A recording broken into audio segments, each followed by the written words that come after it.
A Bíblia nos relata de uma personagem bíblica que era pequeno em estatura. E a Bíblia relata que ele era odiado por muitas pessoas. As pessoas não gostavam dele. Ora, veja o porquê. Porque ele era um cobrador de imposto. E outra coisa, ele cobrava imposto além do imposto. Então ele era cobrador de imposto e ladrão ao mesmo tempo.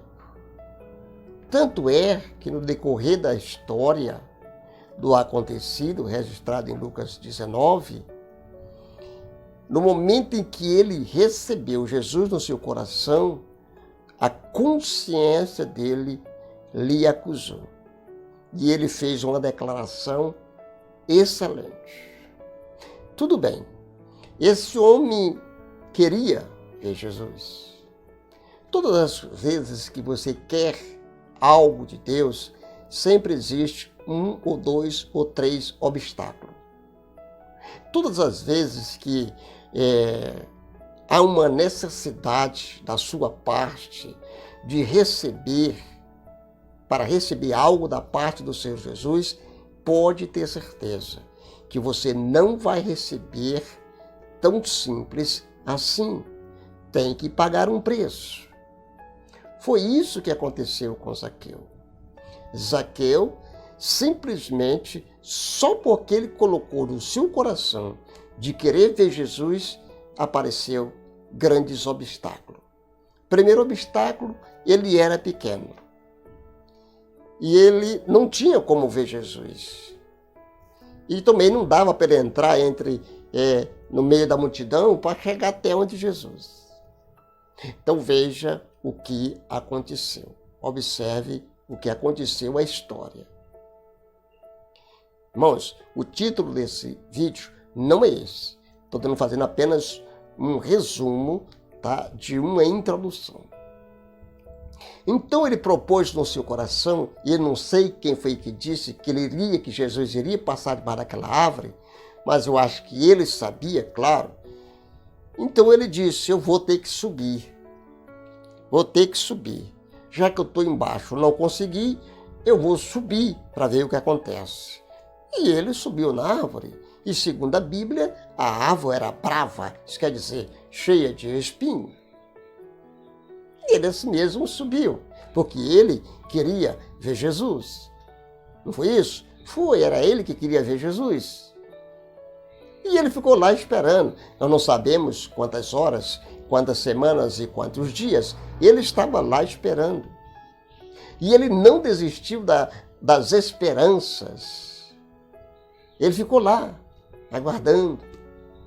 Irmãos, e Jesus, ao chegar debaixo da árvore, ele olhou e viu Zaqueu.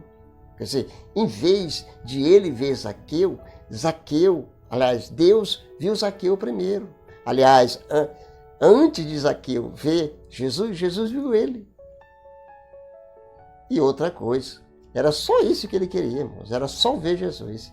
Só que Jesus lhe deu muito mais. Lhe deu a oportunidade de ele abrir as portas da casa dele para Jesus entrar.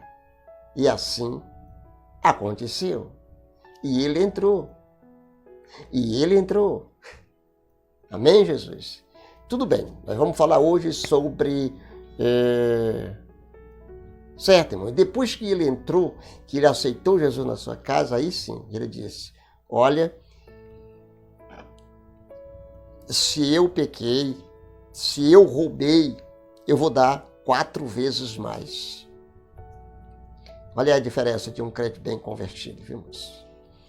Nós vamos falar aqui sobre a igreja e suas prioridades. Quais são as prioridades de Jesus? São 3. Claro que a gente não vai citar o comentário de todas as 3, mas nós vamos fazer um resumo das três prioridades da igreja. A primeira prioridade da igreja, irmãos, é adorar a Deus, certo? Ela foi estabelecida para adorar a Deus. Tanto é que a Bíblia diz o seguinte, a visão bíblica da adoração. A igreja foi estabelecida para adorar a Deus. Segundo a definição da Bíblia, estudo pentecostal, a adoração se restitui de ação e atitude que se reverenciaria a honra, a dignidade do grande Deus do céu e da terra. Claro, era adoração. Foi estabelecida para adorar o Senhor Jesus e nada além de adorar. Veja bem, irmãos, tem também os outros dois itens, que é adorar, a outra é ter comunhão fraternal e a outra foi estabelecida para evangelização, estabelecida para a comunhão e estabelecida para a evangelização. São esses 3 pontos pela qual a igreja veio, não é isso? E as suas prioridades. Ela exige, irmãos, a adoração é uma exigência da adoração, uma entrega de fé ao Todo-Poderoso e um conhecimento de que Ele é Deus e Senhor. Você vai se entregar a Deus em adoração e reconhecer Ele como Senhor, irmãos. Você está entendendo? Como Senhor. Essa entrega no Antigo Testamento era o que representa através do sacrifício instituído no Pentateuco. Isso no Velho Testamento. Não é, irmãos? Pelos quais o ofertante conhecia o pecado e submetia a plena e voluntária soberania de Deus. Esse aqui é a adoração que Deus exigia. Outra coisa, no encontro, observe o que aconteceu aqui, um exemplo de adoração. No encontro de Jesus e a mulher samaritana, não é encontro de Jesus, não. É um encontro entre os dois, né? Que está registrado em Lucas, aliás, João 4, 20 e 24. Ele definiu a adoração como algo que deve ser feito. De que maneira? Em espírito e em verdade. Você está entendendo, irmãos? Em espírito e em verdade. Essa é a oração que deve ser feita. É dessa maneira a adoração. Diz ainda, porque não depende mais de elemento de liturgia, viu? Como acontecia lá no Novo Testamento. Aliás, no Antigo Testamento. Tinha que se fazer sacrifício e liturgia. Aqui não precisa. Né?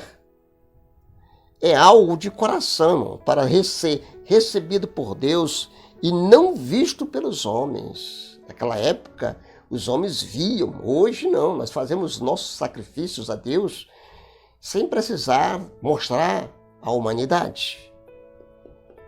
Você está entendendo, irmãos? Louvado seja o nome do Senhor Jesus. Não é, portanto, a aparência que determina o valor da adoração. Não, não é a sua aparência que vai determinar o valor da sua adoração. Não, irmãos, é o conteúdo. É o conteúdo. Irmãos, em verdade, porque deve ser fruto de sinceridade do pecador que, contrito, reconhece a sua total dependência de Deus mediante a obra vicária de Jesus, de Cristo, na cruz. Aí eu vou pedir para você ler Lucas 18, 19 a 14. 9 a 14. Agora nós vamos aqui para o segunda prioridade. Ela foi estabelecida para comunhão fraternal, quer dizer, entre os irmãos. A igreja foi estabelecida, irmão, foi também estabelecida para o exercício da comunhão fraternal entre os crentes. Irmãos, comunhão fraternal entre os crentes. Comunhão, irmãos, é uma palavra grega de koinonia, que tem, irmãos, que tem a ver com relacionamento espiritual, pessoal e social entre os componentes da comunidade eclesiástica. Aí você pode comparar em 2 Coríntios, capítulo 13 e Filipenses, capítulo 2, 1 e 2.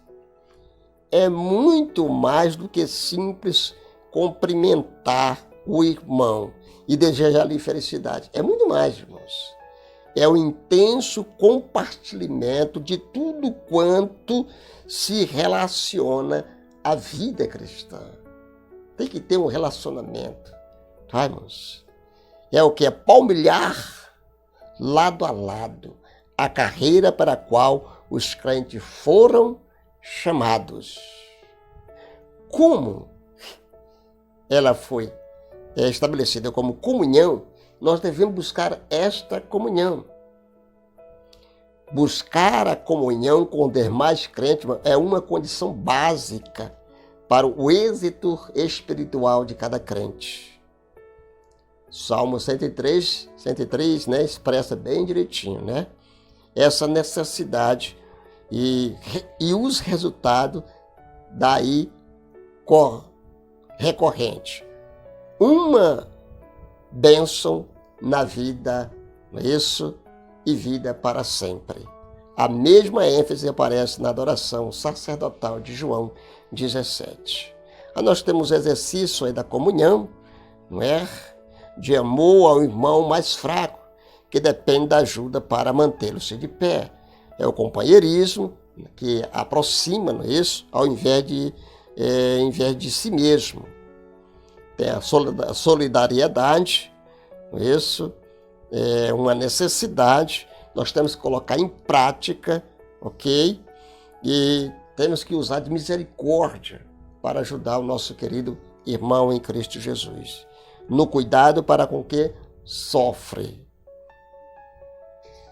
Entendeu? Agora, encerrando, nós vamos aqui para a última prioridade da igreja. Você está entendendo, irmãos? A última prioridade da igreja. Diz assim a palavra do Senhor Jesus. Lugar da evangelização. É isso mesmo. Lugar da evangelização. A igreja. Estabelecida para evangelizar. É comum colocar-se a evangelização como a prioridade número 1 da igreja. Sem evangelismo, não há comunhão. Não há conhecimento. Se você não evangelizar as pessoas não vão ter o conhecimento da existência de Deus e da necessidade de aceitar Jesus como Salvador. Irmãos, em certo sentido, não deixa de estar correto, pois em relação ao mundo, esta é a sua principal tarefa. No entanto, neste pequeno comentário, claro, neste pequeno vídeo, a gente leva para você que ela não é colocada em terceiro lugar, por acaso. Há uma razão, é que o evangelho, que a evangelização só terá êxito, certo? Êxito, se os crentes estiverem bem ajustados quando aos pontos anteriores. Claro, você vai ter os pontos anteriores, você vai observar direitinho se você se encaixa, aí você vai ter êxito. Você está entendendo, irmãos? Essa sequência aparece de maneira clara. Eu nele e tu em mim. Irmãos. Isso quer dizer comunhão com Deus, para que ele seja perfeitos e unidos, ou na unidade, no caso da comunhão com os outros, para que o mundo conheça que tu me enviaste. Isso é evangelização, irmãos. É a evangelização de resultado. Uma igreja que não adora a Deus e onde não se exercita exercita a comunhão uns com os outros, não terá brilho da verdadeira luz que atrai os pecadores. Irmão, você precisa ter. Senão, como é que vai ter? Os pecadores serão atraídos. Encerrando, irmãos, nós temos aqui o imperativo da evangelização. A evangelização é imperativo, porque este é o meio pela qual os pecadores podem se arrepender-se e chegar ao pleno conhecimento da verdade. Se a gente não fazer evangelização, não existe a possibilidade do pecador o pecador se arrepender e chegar ao pleno conhecimento da verdade. Evangelização e os seus desdobramentos. Finalmente, a evangelização não se esgota no ato de falar de Cristo com alguém. Claro que não. Ali, apenas inicia seu trabalho. A ordem do mestre é clara. Fazei discípulos. Não é ganhar discípulos. Você vai ganhar as pessoas e fazer dessa pessoa um discípulo de Jesus. É algo que começa com um anúncio das boas novas e continua até que Cristo seja formado em cada novo. Irmãos. Seja formado em cada pessoa nova criatura. Você está entendendo, irmãos? Você entendeu mais ou menos aí o significado, tá? De quais são os propósitos da igreja, as prioridades da igreja? São 3. Ela foi estabelecida para adorar a Deus, ela foi estabelecida para comunhão cristã e ela foi estabelecida para a evangelização. Amém, irmãos? Que o Senhor Jesus possa abençoar você, sua família e todos quantos estão interligados assistindo esse vídeo. Até a próxima oportunidade, em nome do Senhor Jesus. Que Deus possa abençoar você e toda a sua família, agora e sempre. Amém, Jesus, e amém.